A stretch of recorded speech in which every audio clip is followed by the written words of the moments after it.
Good afternoon. We're going to go ahead and call the meeting to order. Thank you all for your attention. And we'll start with a roll call. Today is October 22nd, 2025. The time is 4:31. Carla Gugliolo. Joanne Harris. Josie Martinez. Andrea Sanchez Muniz is absent. Marianne Valdez Hernandez. Here. Fernanda Cardenas is absent. Michelle Dalbles Robledo is absent. Humberto Quintanilla. Present. Beth Graham. Here. Judy Cruz is absent. Jaspreet Kaur. Present. Chair, we have a quorum. Thank you. Let's start with a silent meditation and bring our thoughts to the work that we have ahead of us. And I do want to share that two of our trustees are dealing with some family health situations, so let's keep them in mind as well.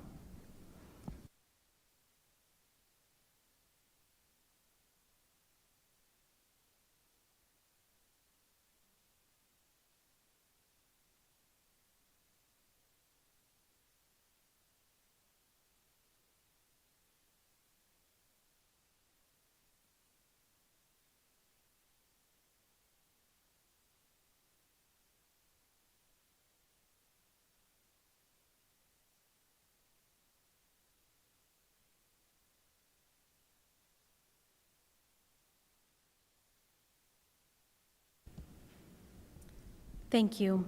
A note about the agenda, item number 6 on today's agenda has been withdrawn by staff and will not be discussed today. First, I'll call for an approval of minutes. The minutes were sent out to you by email ahead of time, and they're also in the packet at your desk.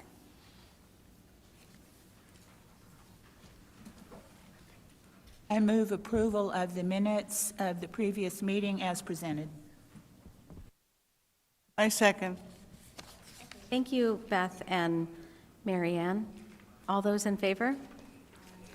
Aye. Any opposed? Any abstentions? District 9 abstains. Thank you. So we have a first from Beth and a second from Mary Ann. Edward? Okay, and one abstention. Thank you very much. That motion will pass. Next, we'll look at public comments, and I don't believe we have anyone signed up. Okay, thank you. And just to be sure I didn't misspeak, item number 16 on today's agenda has been withdrawn. So if I said 6, my apologies. Item number 6 is a report, so my apologies. Item number 16. And next, we'll start with a report from the library board chair. So I want to say congratulations to Carla Gurgiolo, Josie Martinez, Marianne Valdez Hernandez on their reappointment to the library board of trustees. They were all reappointed by city council and have officially signed their oath of office. And I also want to welcome a new trustee, Humberto Bert Quintanilla from District 9. He was recently appointed to the Library Board of Trustees on October 9th and was sworn in today. Welcome.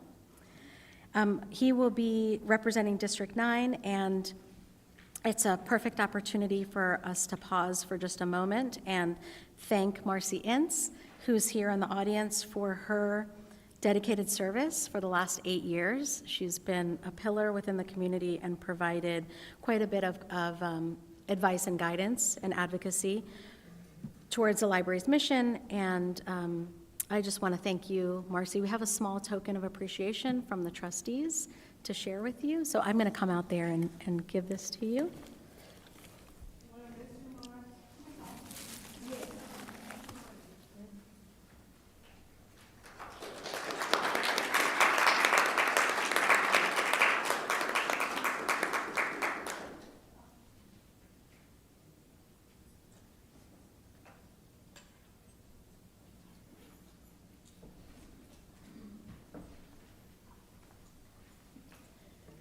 And one additional thing that I want to say, Marcy, to you in the presence of your peers is that not only is it the 11 meetings a year for the last 8 years that you've been a part of, but also the legacy of service that your family has also contributed to the library over the years. So thank you so much. That token of appreciation is as much for you as it is for your husband and for his family as well. So I appreciate that. We're definitely going to miss you, and we hope you'll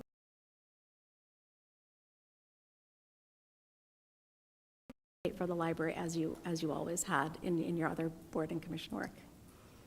Thanks. So much. It's been my pleasure, and for the last 24 years, you haven't been on your board. So my mother-in-law was here for 16, and I've been here for 8, so it'll be the first time in 24 years. Yes. But it's a fabulous board, and I really enjoyed all of it. I really have really loved every person on this board, and feel very connected to all of you. So I hope you stay in touch. And I thank you for the opportunity to serve. It's been my pleasure. Thank you. Thank you so much. Okay, and next I will, we can begin with trustee reports. So I'm going to start to my left, and I'll start with Josie Martinez. Mr. Quintanilla will obviously, you've just joined the board, so we'll skip you for trustee reports for today. Oh, you do? Okay. Well, I'm sorry. I apologize. And please, if you could turn your mic on. Yes, good afternoon, everyone. My name's Humberto Lázaro Quintanilla Segundo. I go by Bert. And in preparation for filling some very big shoes that Marcy has sat here for so long and worked with the library, I'm humbled and hoping that perhaps she'll be my mentor and help me continue the great work that your family has done, that you and your family have done. So I have visited libraries throughout the city. I've visited 18 out of the, 30 facilities? And so in preparation for serving on the board. And so I'm very excited to be here, and I'm also very enthused about assisting the city into the future, our community, Metro San Antonio, and continuing to work for the tremendous investment that we have in the library system, both physical plant, ephemera, as well as the collection of books. So I'm very glad to be here. Thank you. Thank you. Thank you very much. Josie? Yes, on September 28th, I attended the SAPL meeting, Friends of San Antonio Public Library. One of the things, among many things that were discussed, were the decision to put book carts in some of the branches that did not previously have book carts where books would be available for sale at a very, very, very reasonable price for the community. So one of the libraries that was chosen for that is Pan American, which is mine. So I was delighted to hear that. And following up, on October 10th, I met with Liz Alvis Presley at Pan American and watched her work her magic on the cart, and so we are so excited. I'm anxious to get back there to see how things are going and how it's been received with the community. I know it's going to be a welcome new addition there, or at least we haven't had one in quite a while, so thank you for that. October 18th, I was at the Retro Roots seminar that was held at Landa Library, talked all about planting seeds and all kinds of wonderful things, so I am ready, prepared for my fall planting. I'll probably kill everything like I normally do, but I am so much more knowledgeable now, perhaps I will have a whole lot more luck with that.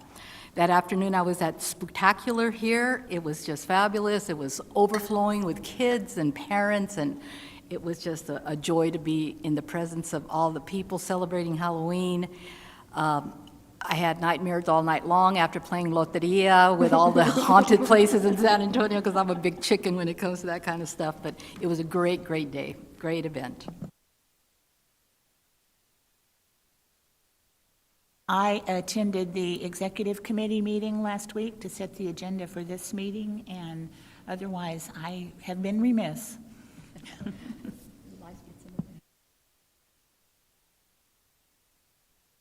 Oh, I attended the meetings that for the library that were all on Zoom. The environment just wasn't the best for me this month. And with my asthma and things, I don't know what was in the air. It didn't show up on any newscast, but it was something that really agitated me. So that was all that I did, was a Zoom meetings. Since I was not here last month, I want to just talk really quickly about the 95th anniversary of San Pedro Branch. It was so beautiful. It was a little humid, but it was a lot humid, but it was so well attended. It was such a beautiful morning. It was such a great, I was so happy to be a part of it, and the community that came out, people were walking from the neighborhood and surrounding areas. It was just a really beautiful celebration.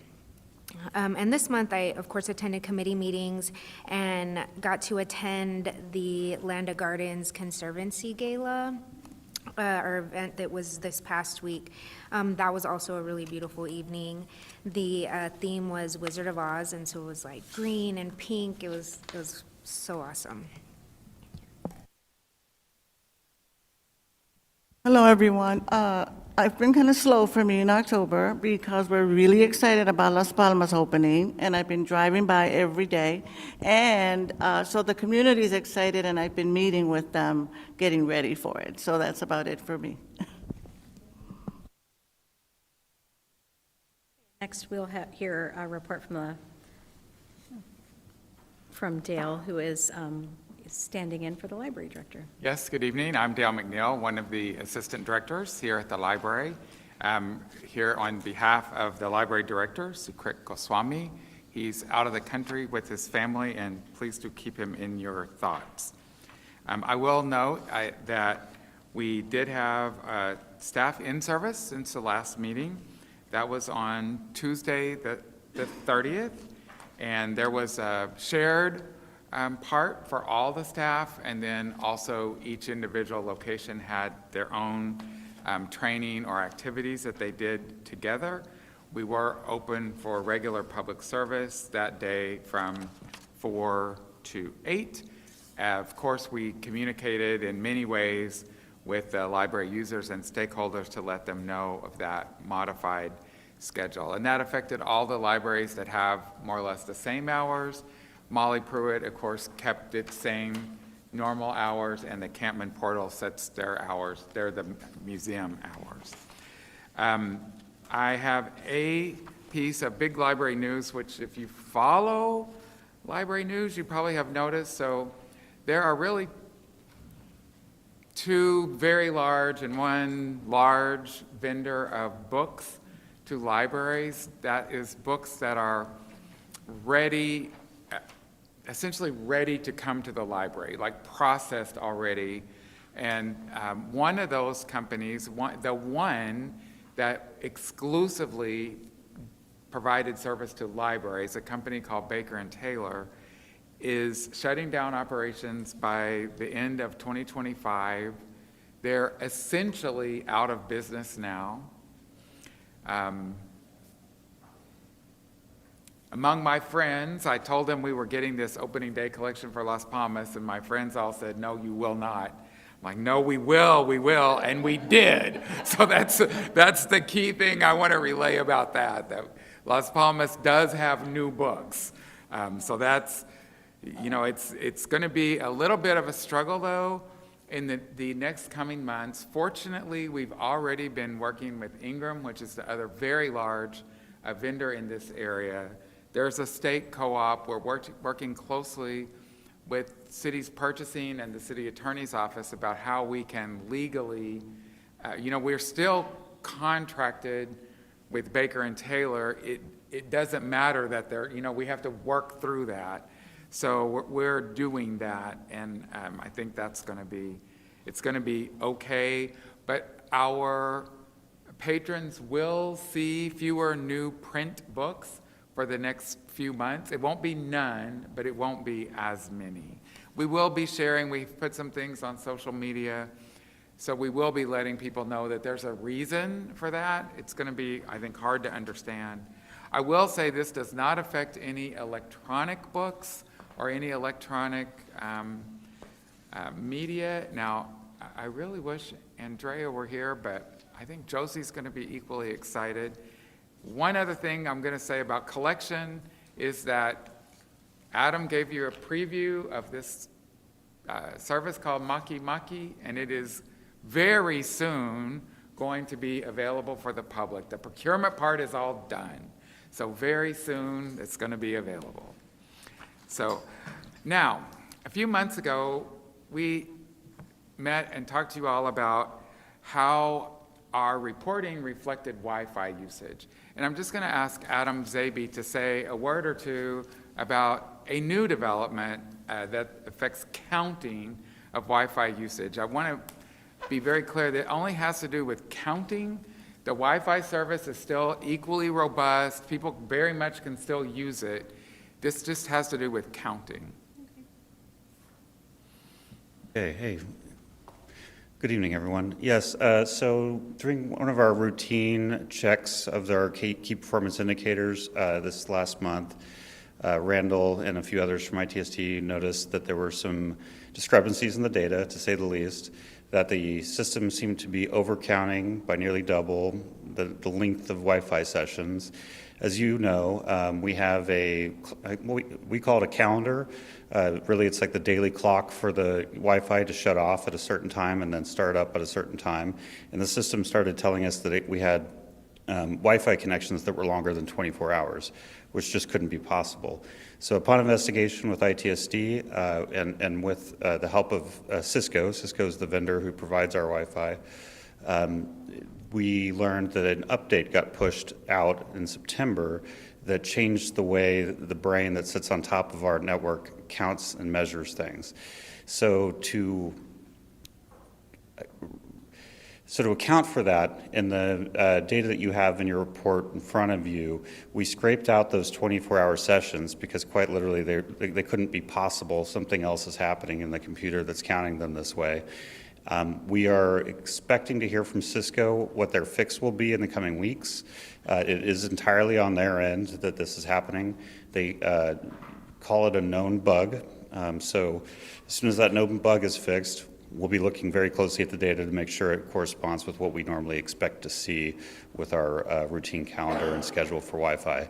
And that calendar and schedule is in fact intact and working, so the Wi-Fi does shut off and start up at the expected times. And that's it. Thank you, Adam. And is that it for you as well, Dale? Okay, thank you, Dale. Any questions for Dale? Okay, thank you.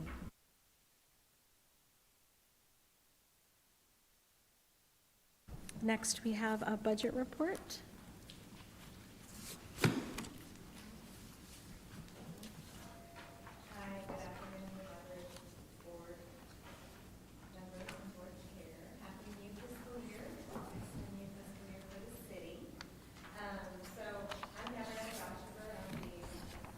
Thank you. I didn't think it was working. I'm the Department Fiscal Administrator for the library, and today I'm going to be reviewing the library's budget report as of the end of September 2025.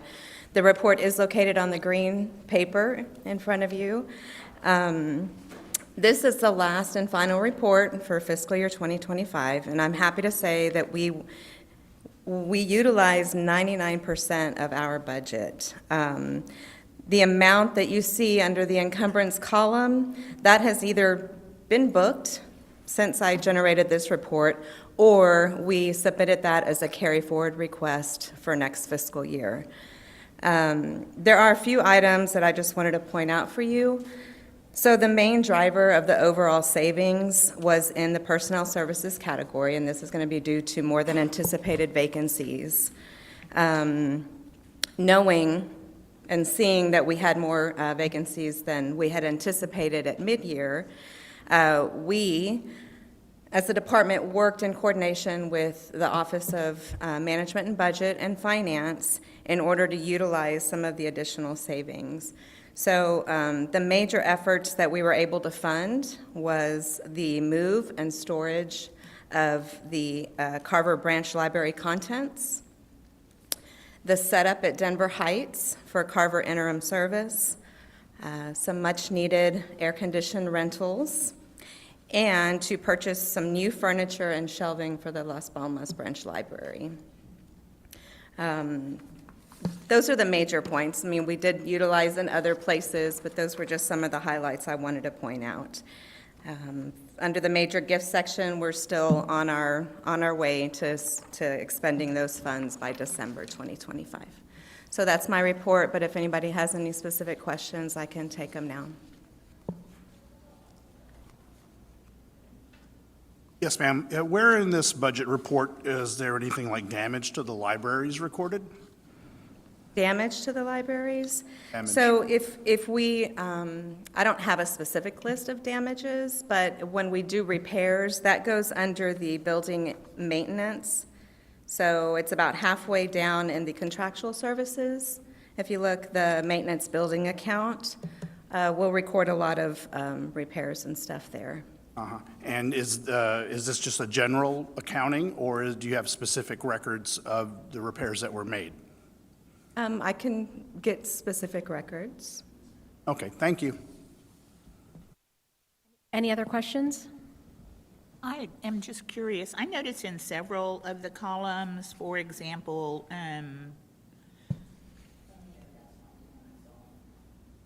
under disposal services, it shows only 33% of the annual allocation spent. Yes, so disposal services is garbage collection at Right. our locations. And what happened in January, they transitioned to billing that through the CPS bill. So that now actually posts in the electricity account below, in the other expenditures. You're welcome, thank you. Next is a report from the Executive Committee. The Executive Committee did meet on October 14th to set the agenda for tonight's meeting. Next is the report from the Advocacy Committee, and they did not meet in this reporting period. Number 8 is a report from the Budget Committee. And the Budget Committee also did not meet during this period. Number 9 is a report from the Facilities Committee, and that committee did not meet during this reporting period. And finally, a report from the Naming Committee, which also did not meet during this period. Next, we have a report from the Ad Hoc Library Policies Committee, and they met on October 16th. We have someone who's going to deliver that report. I guess it is. I will just note that the Policy Committee did meet on October 16th. They considered at that point the naming committee that was withdrawn from tonight because the committee wanted more time to discuss some changes to that. And then there is the one item, we also reviewed the Patron Code of Conduct that I'll be sharing with you all later that was postponed. Is postponed the right word? Yes. Postponed from the last month's meeting. Okay, thank you. And then number 12 is a report from the Ad Hoc ILA Committee, and that committee did meet on October 14th, 2025, and there's no new information to share. Item number 13 is a report from the San Antonio Public Library Foundation.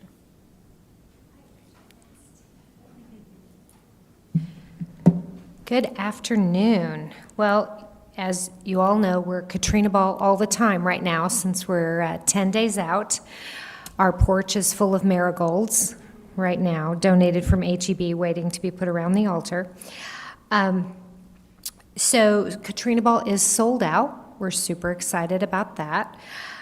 We are trying to squeeze in everyone. We had a couple people with individual tickets that said, "Can I just get a table?" And I said, "No, you really can't." But if you are not coming to Katrina Ball, we have a wonderful travel agency that every year donates a trip for a raffle. And this year it is an 8-day trip to Portugal. The tickets for that are $75 each, but we only sell 225 tickets total. So that will be available through our social media and on our website. So if you're not coming to the event, you can buy a ticket and maybe win a wonderful trip. And if you are coming to the event, you can do it there on the spot. So just make sure your phone is charged up because we also have a lot of really great silent auction items. We are also getting excited about the Las Palmas opening. HEB is super excited about it, so they want to know how they can help with that. So we'll talk, Dale and I can talk more about that in the future. Our literacy caravan program continues to chug along. We were out at a Valero event last weekend and gave away about 500 books, and we continue to run that program. So again, if you have suggestions for schools for that for next year, the program is set for this school year, but in May, we fill the pipeline for next year, so it's never too early to send those suggestions. Just email those suggestions to me, and as long as the schools meet the demographics, we visit them in May and we decide if it's a good fit for us for the program. So again, we go to all 10 city council districts for schools that meet the demographic guidelines. We are still, because of, as Dale was talking about book distributing, we're having a publishing issue because Trinity University Press, of course, is closing down, and they are the ones that produce our Born to Read books. That whole series, we give away between 10 and 15,000 of those books every year to babies born in Bexar County, and when they go out of business, we don't have anybody to publish those yet. So we're making contacts with publishing houses, which led me to, I don't know if you have all received the invitation, but there is an event at the McNay on the 8th of November in the morning. Jenna Bush Hager is coming to town. She is starting a publishing house in conjunction with Penguin Random House, and she is bringing her first author here to town for a sort of coffee and discussion with the authors. I am moderating, so if you don't like me, you probably shouldn't go. But the tickets are only $30. It's going to be coffee and pastries, but basically it's just they're really super excited to launch this initiative. It's called 1,000 Voices, and I really think it's going to be kind of like what Reese Witherspoon does with her book club for Jenna Bush Hager. So super excited that they're launching that in San Antonio. Are there any questions? Date of the event at the McNay? It's November 8th, so it's the Saturday morning after Katrina Ball, and I do have the invitation to that the next week. I do have the invitation to that, and I will be, are you on our email distribution when we e-blast things out? Because they just sent it to me, so I'm going to e-blast it out tomorrow. I can also send it to Jessica Zarita to share with you guys, or Edward, or whoever. I'll send it to everyone. That would be great. Thank you. We appreciate that. Any other questions for Amy? Okay. You have a question? Sure. Yes, ma'am. Was there anything that you all had planned for the upcoming Veterans Day? I know the 8th is the San Antonio celebration of the Veterans Parade downtown, and no? We don't typically do even. I mean, That's something you would entertain? Not at this late date. We already have our. It depends on what exactly you're talking about. We typically don't do that kind of community engagement. I mean, we fundraise. That's our primary purpose. So, and I am a veteran, so super happy to always support veterans. But that's not really in our mission statement. Okay. I look forward to working with you so we can identify some things that we could reach out to the veterans and their extended families of grandchildren and others who use the library. Maybe something in the future. Thanks. Okay. That might be something that library staff would be willing to work with you on. That sounds like more of a programming. Thank you. We're going to go to the next agenda item, which is a report from the Friends of the San Antonio Public Library. Liz Alves Presley. Good afternoon, everyone. Things are bubbling over at the Friends. Our committees are going strong. We are making some changes, and Budget Committee is in the works right now. We're getting ready to cut a few things that we have that aren't being used, so that's exciting news for us. Also, the Website Committee is moving along and making a lot of great progress. I have put their feet to the fire and said, I want it turned out January 1st, our new website.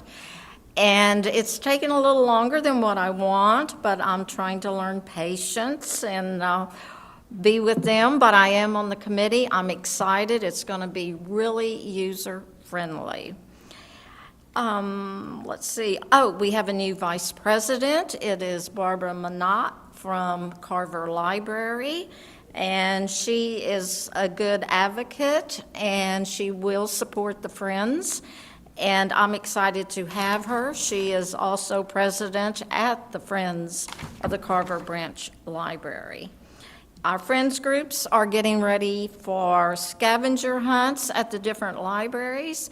So they're having a lot of fun preparing for the children that will be coming in.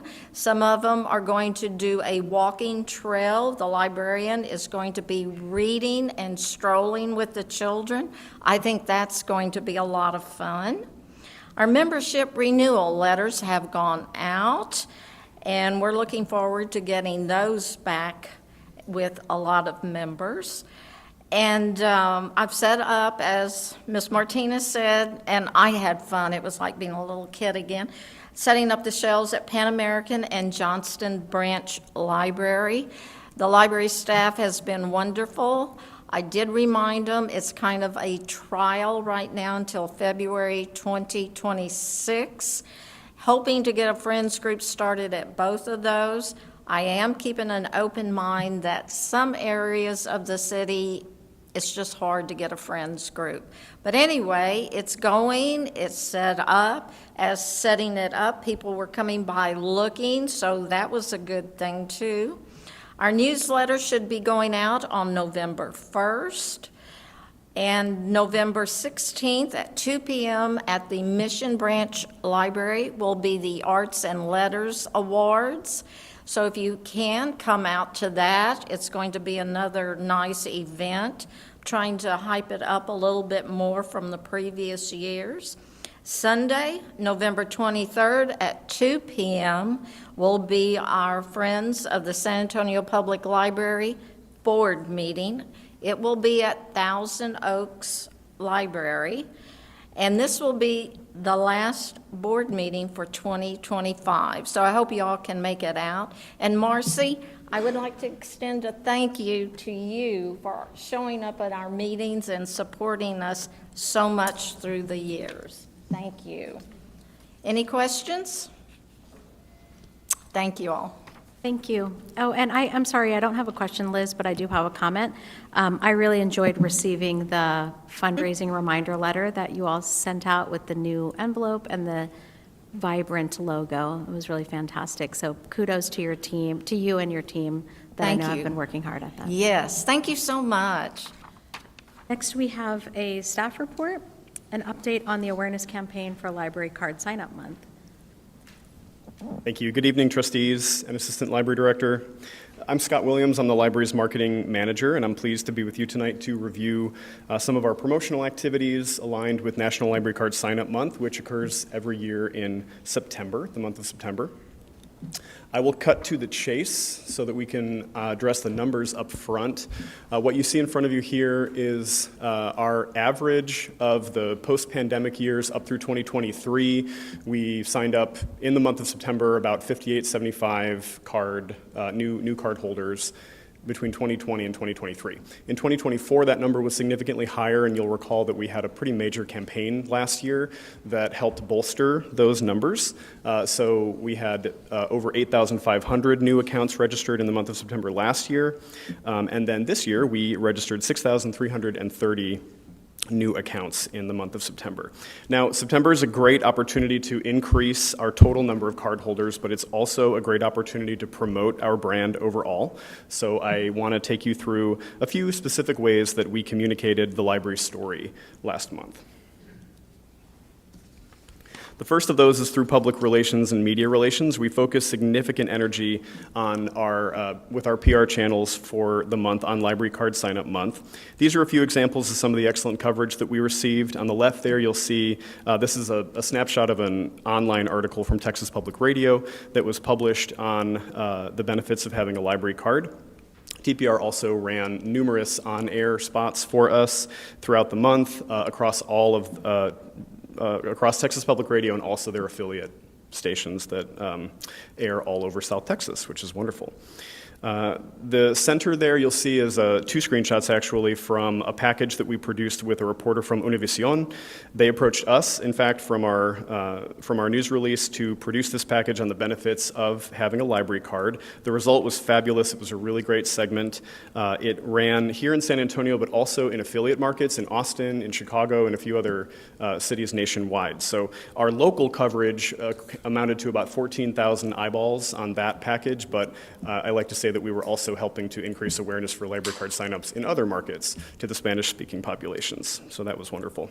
Telemundo also, I don't have an image of it, but Telemundo also ran a news segment. They focused on the Learn at SAPL adult education service. So that was a really great way to get the word out to our Spanish language community about that service. And then on the right there is me wearing the same jacket because I really like this jacket.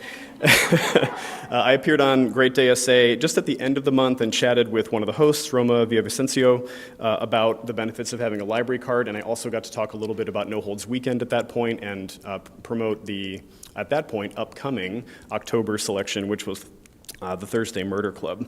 So the viewership for that show, for that segment, was about 13,000 people here in our local market. All total National Library Card Sign-Up Month stories about SAPL ran 19 times across 5 local and regional broadcast networks and also online with an estimated reach of about 250,000 people. On social media, we really wanted to find a way to connect with our existing patrons and inspire them to share their love of the library. And so to do that, my team dipped into an archive of patron testimonials that we've been collecting for about 4 years. We took these patron testimonials, we printed them, and we invited, in some cases begged, staff to volunteer to read them on camera, cold, so that we could see their genuine reaction to patrons sharing their story of what they love about the library. The stories were inspirational, and the staff's interpretation of them were fabulous. The tone ranged from sort of short and silly to very poignant and in some cases really touching accounts of people's personal connections to the library. And watching the staff read those and watching their reaction was what really made them special.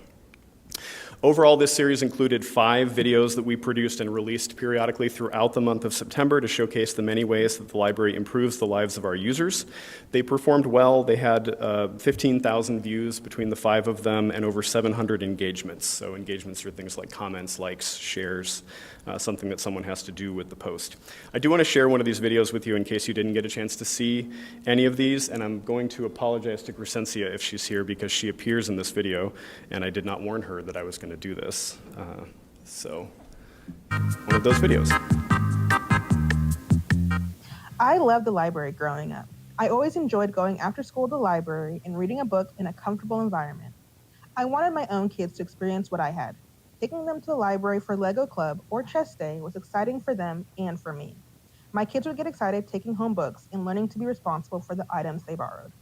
For them, it teaches responsibility and inspires a love of reading.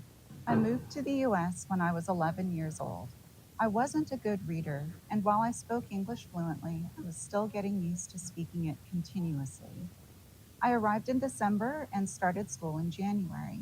I was made fun of and bullied by classmates, and even teachers publicly ridiculed me for being such a poor reader. So I started going to the public library. I read book after book. It was a place of refuge. Eventually, my reading improved. Shortly after graduating from high school, I started writing free verse poetry. Last year, I self-published my first poetry collection. One of the poems is about that experience. 3 months ago, I moved to San Antonio, and one of the first things I signed up for was a library card. I look forward to making new experiences at San Antonio Public Library. I just love that last one. You know, the story that the patron shares of going from language learner to published author, and she attributes that to her public library, which may not have been the San Antonio Public Library, but for a little bit of context, the way that we solicit these testimonials is when somebody registers for a new account, they enter into a series of marketing emails that orient them to services at the library, and the last of those is an invitation for folks to share their story via email. And you'd be surprised how many we get in return, and we've been compiling them and kind of waiting for an opportunity to share some of them. And so in many cases, these are people who have just signed up for a library card or are returning to the library after some years. And there's a lot of wonderful stories in there that we took advantage of for this, and there's a lot more in that archive that we'll take advantage of for other opportunities. One of the great side effects of using social media for a tactic like this is that it compelled others to share their stories and their warm, fuzzy thoughts about the library in the comments. So here's a little selection of what some of those folks said, just a few. So it ranges from, there's a lot of enthusiasm, some shout outs from patrons recognizing their branch, or emoji applause, that sort of thing, general kudos. But one of my favorites is actually this one that's highlighted on the left. It's from a former SAPL staff member who accounts that they would visit the Carver and McCreeless branch libraries as a child with their dad and their brother. And those experiences inspired their Instagram handle, which, if you can't see it on the screen there, is "My Dad Said Read a Book," which I thought was very cute. We also ran 2 paid social media ad campaigns throughout the month promoting our flagship overdrive services, Libby and Canopy. They performed well, equally well, actually, reaching about 50,000 people between the 2 advertisements. The Libby ad on the right directed people to our card sign-up page, our library card information page on the website, and that resulted in over 10,200 visits to that webpage, which is about 2,000 to 3,000 more than average. So it drove a significant amount of traffic for people who wanted to learn about how they could get a library card. The Canopy ad actually was not targeted at direct library card signups. It was targeted at existing library card users. We wanted to deepen their understanding of the library, and so we sent them directly to Canopy. And the idea there was to get them to register for a Canopy account and try that service. So we saw good results there too. We registered over 850 new Canopy accounts in the month of September, which is about 200 more than an average month. So that ad, which pay-per-click ads on social media are very inexpensive, it's a very inexpensive form of advertising, resulted in about 200 new people using that streaming video service. Now, before I end my report, I am excited to share a new promotion centered around the library card that is coming to you next month, because it's always a good month to promote library card signups. So next month on November 29th, we will announce the first ever giftable San Antonio Public Library card. Now, this image that's on the screen is an early pre-production concept, and a few of these elements have changed. So I brought some show and tell. This is also a pre-production concept, but it's further along than what you have on the screen there, so I'll just pass this around. You'll see some production things like fold marks and things in the package that look like a mock-up because they are, but I wanted you to be able to get your hands on it. Thank you, Jessica. So that'll give you a better idea of what people will receive when they take advantage of this offer. So this will be beginning on November 29th, as I mentioned. Anyone can visit any SAPL location and receive this inactivated SAPL card and all the necessary elements to turn it into a perfect gift package.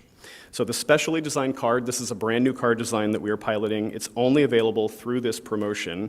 Features the wholesome message, "Somebody who loves me got me this San Antonio Public Library card." And each package comes with a pre-printed pillow box that you see there for easy packaging, activation instructions, and a keepsake sticker to make it feel like a complete little package.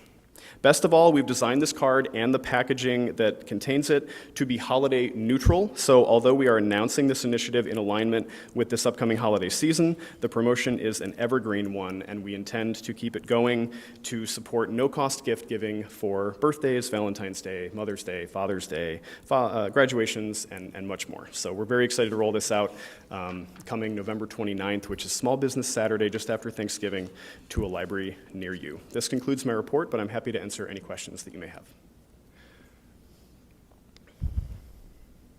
Don't have any questions, but I would like to compliment you and your team on the fantastic work that you're doing. The creativity you're showing in outreach is really inspiring, and thank you so much.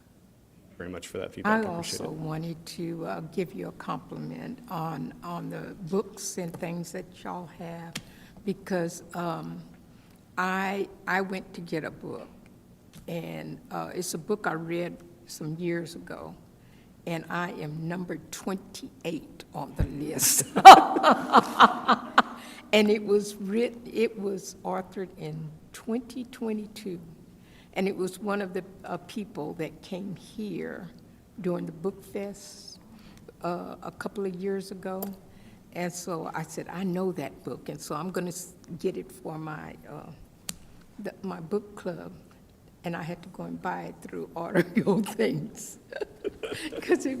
But it was nice to know that so many people wanted the book and Well-used like resource. Thank you, Ms. Harris. Yes, I had a question, Yes, ma'am. Scott. Is there going to be a limit to how many gift cards you can get? Yes, so we're placing a limit of 5 per person on the gift card. We have a total of 6,000 of them that we're going to distribute evenly throughout the branches, so that means it breaks down to about 300 per location.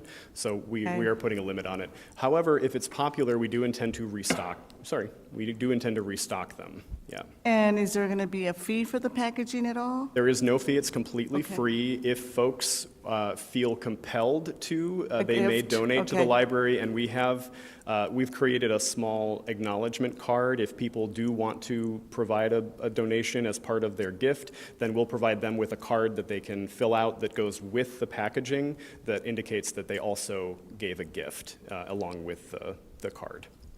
Very pretty. Thank you, thank you. Thank you. Carla? I too want to echo Beth's words. I look forward to seeing the social media posts. They've become so lively and fun, and so it's exciting to see the engagement from what it was back when I was here to what it is now. So I love it. You laid the groundwork. Thank you, Carla. All right. Yes, sir. Yeah, District 9. I'm very proud of this library card from Encino. I guess it's an original. Yes, when we Yeah. opened. Yes, sir. Yeah. So is this card that you're going to be giving out, is this it? Well, that's a mock-up of it. I mean, it will be professionally printed. It comes from our library card vendor. But yes, it'll look more like what you have in your hand there, but the version in the package there is a pre-production concept. Yeah. Okay. And were you intending to put, like, say, the city logo on it, distinctive of San Antonio, or just the San Antonio Public Library? So the library has its own sanctioned logo within the city's master brand, so that's the logo that we use to primarily represent our brand. Yes, sir. Perfect. Yeah, because I show folks this and say I'm a proud card carrier from the original library. I love that. District 9. So that's why I was asking. Thank you. Thank you very much, sir. I have a question for you, Scott, and I echo everyone's comments about the fantastic work that your team is doing. Absolutely, but I do have a couple detailed questions, too. Yeah. So regarding the public relations campaigns that you've, and your team has done a great job. I know some of it's been proactive and some of it has been taking Always. advantage of inquiries, which is fantastic. What is the time lapse to providing like attribution for the campaign? So like, for example, you appeared on Great Day SA towards the end of September. That could, in the marketing world, we'd say that creates some activations, and probably some people came to the branch a few days later. Are you planning to include that in your 2025 September number, or is there like a certain number of day time shift for that? Are you referring to the operational measure in the board report? No, I'm referring to the 6330 that you had on the very first slide. Oh, as in like, did we drive additional traffic to card signups even with those late month? Right, at the end of the month, you go on TV, you Yeah. do a spot, and then there's typically there should be like a slight time delay, Yeah, I think, absolutely. to account for that. It's a very good point. So the short answer is that no, we don't intend to add any numbers after October 1st, after September 30, really, into our total sign up for this promotion. And the reason for that is that dependent on the marketing channel that we're using, in some cases we can draw a direct correlation to somebody signing up for a library card, and in some cases we can't. So for example, a media appearance, we don't really have a way of knowing if it was that specific media appearance that drove somebody to the library to sign up for a library card. But we do use that information to our benefit. I mean, we monitor the trends. We see if we have a big story, if we have a swell in website traffic, we can attribute it internally and learn from that. But it does not show up in the reporting, no. Okay, I think that might be interesting, like maybe the first week of October, just to understand year-over-year trends. So it's something that I think maybe I'll share as feedback to the director, Understood. assistant director, and ask for additional insight into that and provide additional information. Absolutely, we can look into it. And then a similar question regarding the paid social, which fantastic numbers there as well. Can you share any year-over-year trend on that? Like, how does Libby performing today versus in the past, and how is Canopy performing today versus in the past? Not off the top of my head, but we can certainly prepare that as a report for you at the next board meeting, which would be December. Yeah, I think that we can provide some year-end information about Libby and Canopy usage. Okay. Absolutely. That'd be great. Thank you so much. I thought of a question. When the gift recipient brings the card to the library to activate it, will they keep that card, or will they get one of the standard ones? They will keep that card. So it's an actual library card with a barcode and number pre-assigned to it. We have built into the campaign that some people will not actually come back and convert that into an actual card. We understand that. The back of the card will have a pre-applied sticker with information about how you get a library card. There will also be a card that some of you may have seen inside that extols some of the more fun things about the library, 2 million items and that sort of thing. So yeah, once they go, they'll peel off that sticker, and then the circulation attendant will activate their card, and they get to keep that card that they were gifted by their friend or loved one. Good question. Thank you, Beth. All right, thank you all. Next, we'll go to agenda item number 17, which is to consider the recommendation from the Ad hoc Library Policies Committee to amend the Patron Code of Conduct for the library system. This is an action item.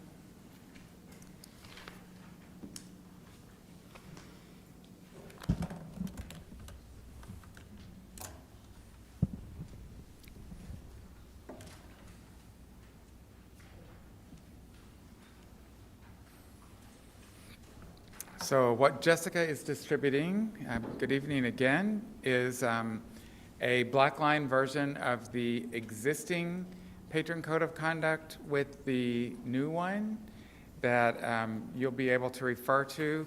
In your packet on a sort of cream color paper that has some orange print on it, you do have the new draft version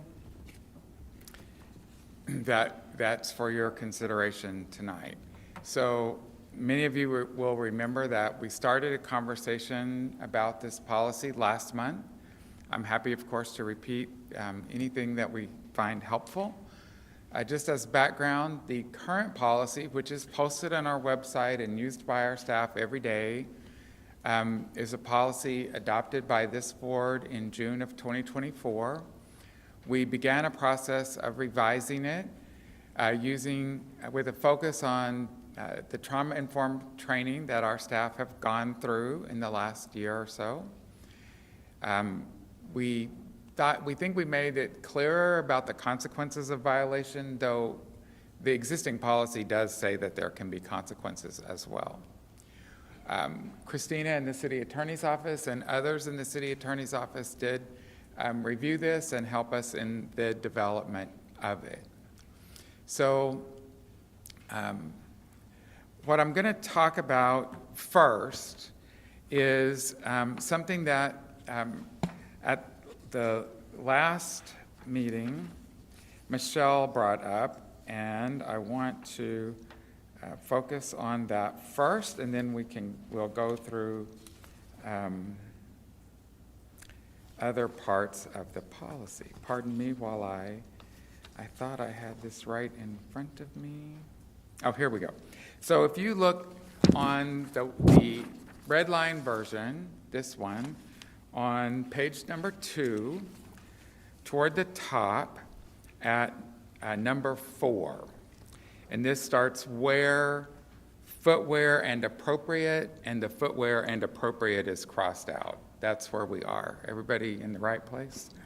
So what I heard clearly from you all last month is that you didn't think this really was clear enough for patrons to understand, for example, that you need to wear a shirt when you come in the library. So how we've changed this, I think it is clearer. And then as we were reviewing it, we realized maybe we should also reference to state law regarding breastfeeding, because, there have been from time to time misunderstandings about that. So it reads now, and I'm just going to read it as we're proposing it. It reads now, wear shoes or other appropriate foot covering.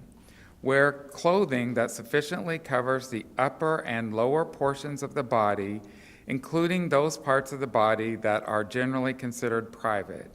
This does not apply to women who are breastfeeding or expressing milk as authorized by the Texas Health and Safety Code, Section 165.002. And that would be a live link. So if you click it, it does have the actual text of the law, which basically says very clearly that anywhere a woman is allowed to be, she's also allowed to breastfeed and express milk. So we think that is much clearer than what we had before. I appreciate that Michelle, as a trustee, and you all ask us to consider making it clear, because I think we did improve it. So I wanted to start there and ask if anybody has any questions about this particular item, and then I can talk more about the whole policy. I just thought it made sense to start there, and I know you're not in conversation yet because we don't have a motion, but I just want to see if you all have any questions about this particular sentences. I'll entertain a motion for action on the patron code of conduct. When is the correct time to present suggested grammar changes? After.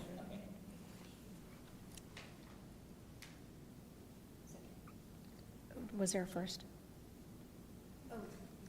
No one made a first. You want? Yes. Can we get to the next slide?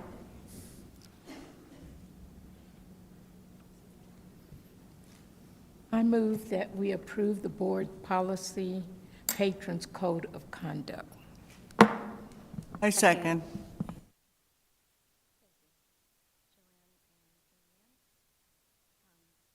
So Beth, it sounds like you had a question?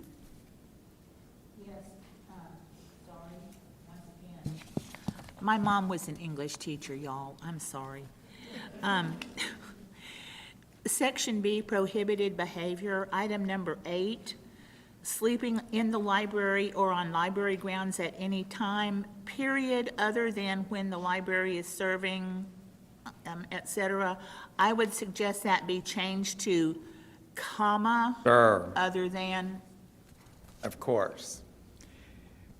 It actually was a comma at one point. I don't know how it changed, So what we're using now is this SharePoint, and all different people can go into the document, and it's much harder to keep version control. I'm sure someone thought they were improving it, but it's definitely Are there any other questions or comments on the content? I know we did Okay. talk about this last time as well.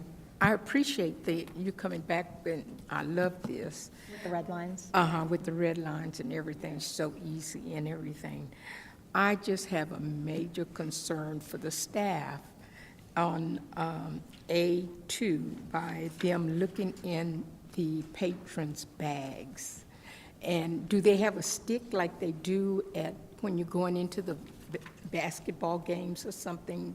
Or number 2, that permits staff to look in bags in case of security or safety concerns. Right. So this is not something that we do very often at all. All we're saying here is that that if asked, that patrons are expected to permit the staff to look into their bags. Usually, it would be a security officer. I can't think of an instance where a staff member other than a security guard has asked to look in someone's bag. Oh, okay. But we do think it should be allowed, and we do think we should tell people they do need to allow it.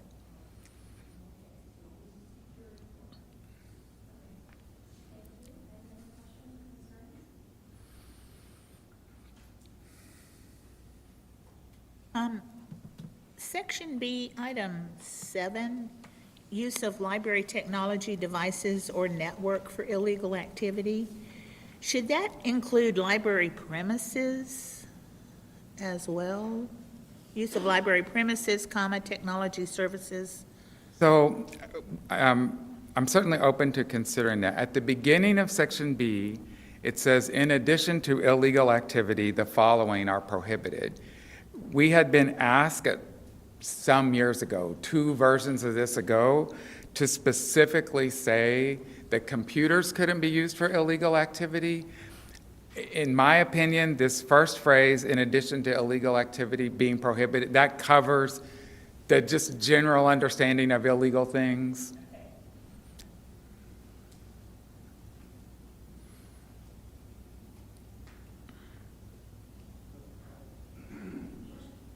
So if I follow you correctly, the language would also include the library premises. I mean, I know there's not computers outside, but the premises in general, I think that. And we can have. Here, is that about the district attorney's? Yeah, we can have point? Christina answer that question. Okay, thank you. Oh, here we go. Good evening, Christina Hernandez, Assistant City Attorney. Yes, that it would include the library grounds as well as the inside premises of the library. So if somebody was using the Wi-Fi outside, it would still apply. Yeah, and the only reason I ask that is that some folks may say, well, they're talking about the inside. Well, no, they're talking about the premises. And whereas I understand that and accept that, perhaps somebody else, younger still, learning, growing up and all that, would try to take the city to task, and it's already implied in the language that it's the premises. Yes, sir. Yeah, I like that comment, and I think maybe item 3 in that same list maybe could be modified to clarify that it's not just the inside physical portions of the library, but the outside external grounds, especially for some library locations that do have like parks and playgrounds and things beyond just parking lot and indoors. So my proposal would, are you comfortable with that change, Christina? And we can, we can amend the motion to say as amended. Okay, thank you. Right, so we could do something like what we have in Section B, number 8, where it says sleeping in the library or on library grounds at any time. And I think another thing we could do is start this at the beginning. So and say, in addition to illegal activity, the following actions and behaviors are considered inappropriate and prohibited in the libraries or on library grounds. Then we don't have to keep saying that over and over again. Does that seem? Yeah, we'll leave that for you and Christina to determine. But I think that would cover and it does make it even more explicit, which I think is good. Definitely the reason we put it in number 8 is we had some confusion about whether sleeping outdoors was prohibited or not. Thank you. Any final questions or comments? Item 2, item 2, section B, I just have a question. It exempts handguns carried in accordance with Texas state law. Doesn't our signage say no weapons? No, ma'am, it does not. That would be illegal in the state of Texas. I appreciate the test question. So there is a sign as you're leaving. There is a sign that says that prohibited weapons, but it is specifically exempts handguns. Okay, I think we're ready. It seems like we're ready to take a vote. Edward, can you lead us in a vote? And actually, I'm sorry, before you do that, Ms. Harris, do you want to revise your motion so that it accounts for amendments and with the understanding that's not part of the motion, but the direction we're giving to the Assistant Director that it is important for us for this guideline where patrons are permitting staff to look in bags in case for the staff to be able to check bags, that security and the importance of being careful, not just reaching in there, as Ms. Harris mentioned. That won't be part of the motion, but I just wanted to make sure that that was addressed. Okay, I amend my motion I move that the board policy Patrons Code of Conduct be accepted with the proposed changes.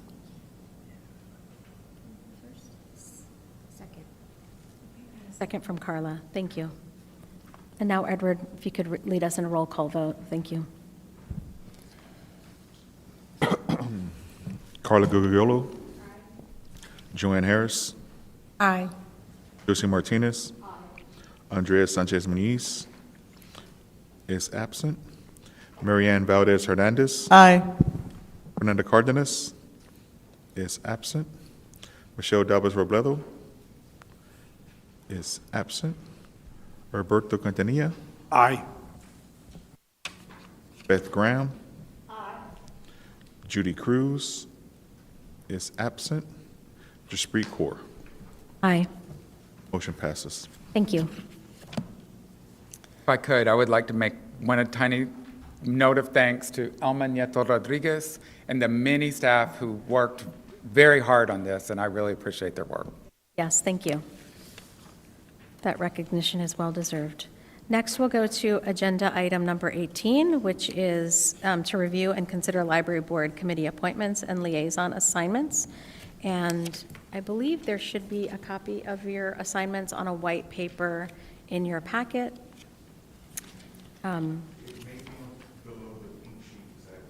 Okay. And it's below the pink sheet in the order of items in your packet.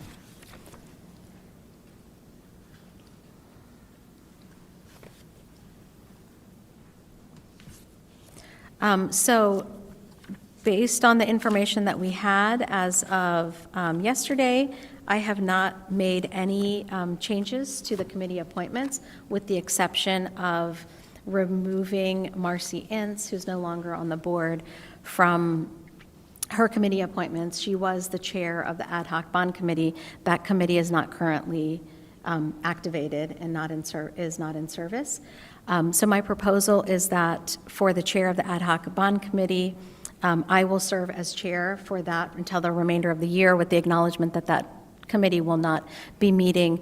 And then once our board orientation is complete and I've had some time, we've all had some time to visit with our newest trustee, I'll also, again in January, as is customary with all of you, as you have been onboarding, that there's no expectation for you to join a committee immediately, but once you're feeling comfortable, we'll make an inter-term adjustment to committee assignments.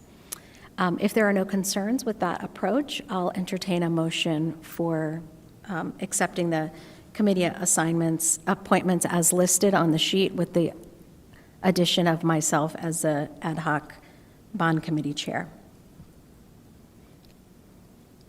I move that we approve the library board committee appointments and liaison for fiscal year 2026.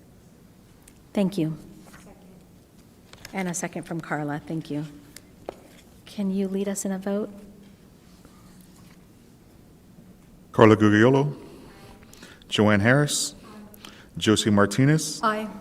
Andrea Sanchez Muniz is absent. Marianne Valdez Hernandez. Aye. Fernanda Cardenas is absent. Michelle Dalbas Robledo is absent.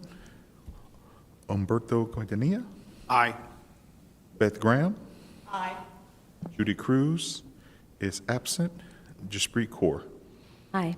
Motion passes. Okay, thank you. And once again, thank you all for all of the hard work that you provide in the committees. I always say that the real work of the library board happens in the committees, so I do appreciate your ongoing support. For the next portion of the agenda, we will be entering into executive session.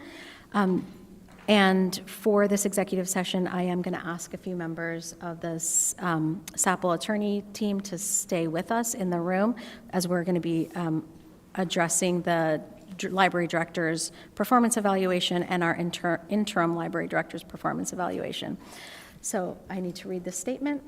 The Board of Trustees of the San Antonio Public Library will begin its executive session pursuant to Government Code Section 551.071, consultation with attorney, and 551.074, personnel matters, on the 22nd day of October, 2025, at 5:41 p.m.